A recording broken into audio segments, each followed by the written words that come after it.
Executive Director of the School of Criminology and Criminal Justice at Tarleton State University in Fort Worth.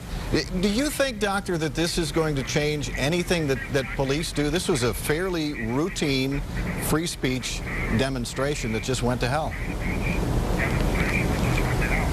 Good morning, Tim, and thanks for having me this morning.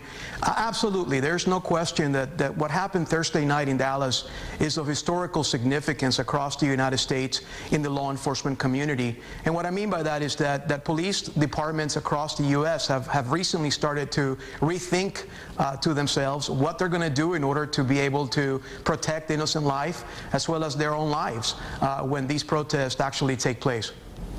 For example, you knew this was going to be a peaceful protest. The relations between this particular group and Dallas police have been pretty good, open dialogue. And so police did not want to show up all SWAT geared up with heavy armor on. They did not. When the shooting started, that left those officers vulnerable. So it's got to be a balancing act, I guess, between optics and safety. And it has been, and since the 1960s, we've started to really question ourselves in law enforcement, whether or not the public wanted a friendlier law enforcement cosmetic look. Perhaps the cars were painted of a different color. Police officers had a different approach. We call that community policing, and it has worked over the years. It's been a wonderful approach to be able to reach out to our communities. But now we are at a point that we have to begin to ask ourselves in the law enforcement community, are we really going to be still striving to reach out to the community versus protecting their own lives? If that march were held tomorrow in downtown Dallas, do you think that the Dallas police tactics would be any different, or should be?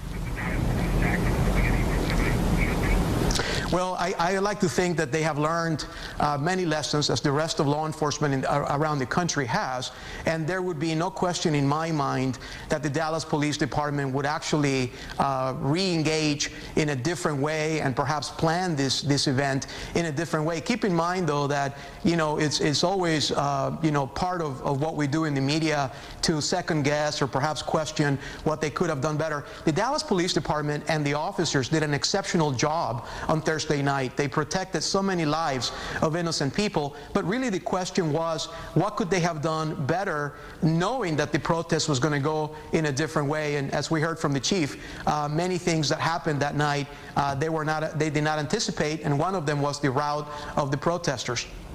Absolutely, absolutely. Well, and undoubtedly we'll be taking a long, hard look at this for perhaps years to come. Dr. Del Carmen, thanks very much.